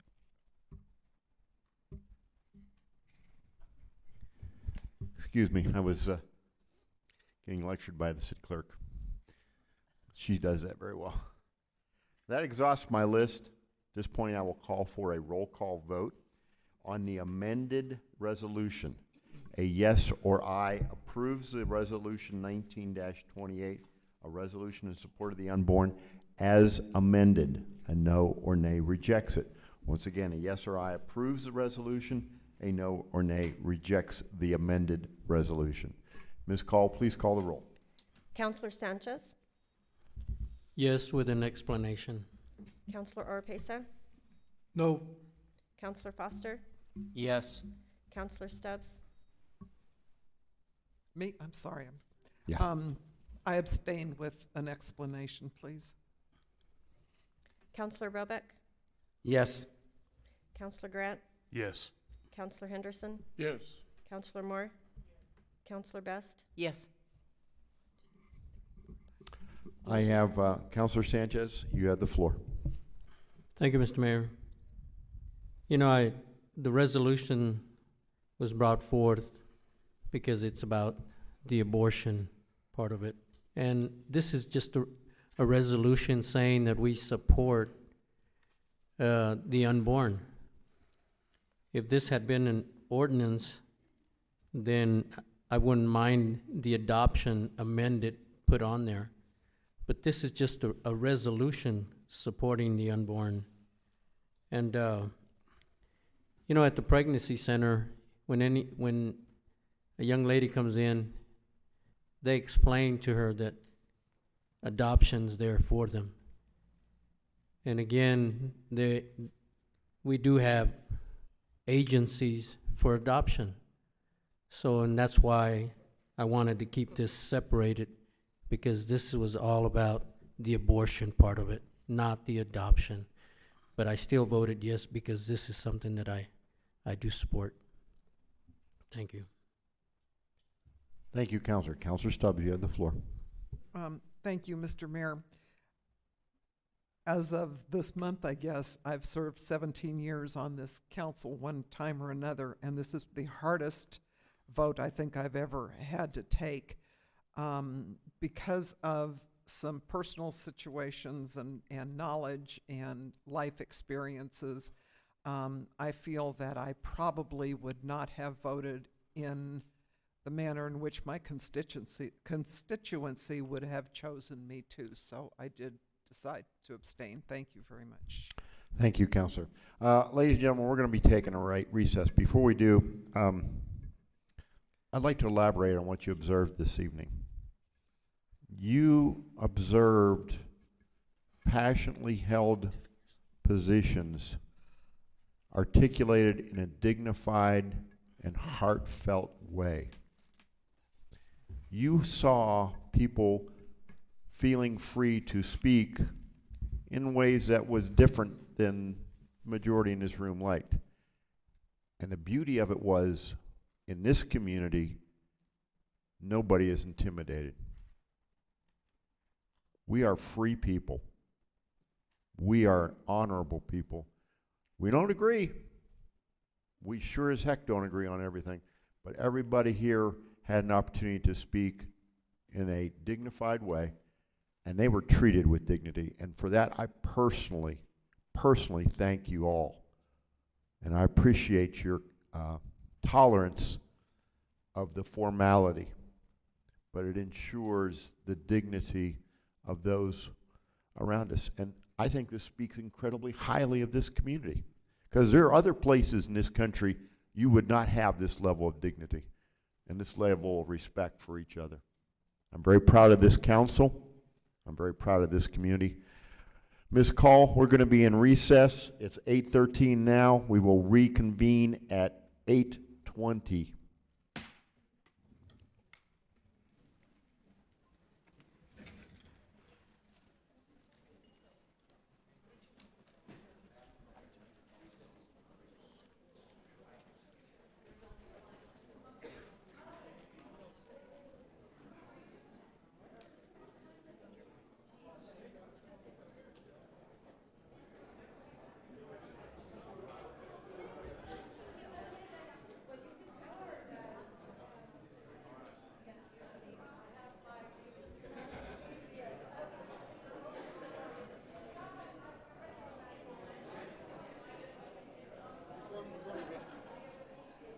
He's going to the restroom.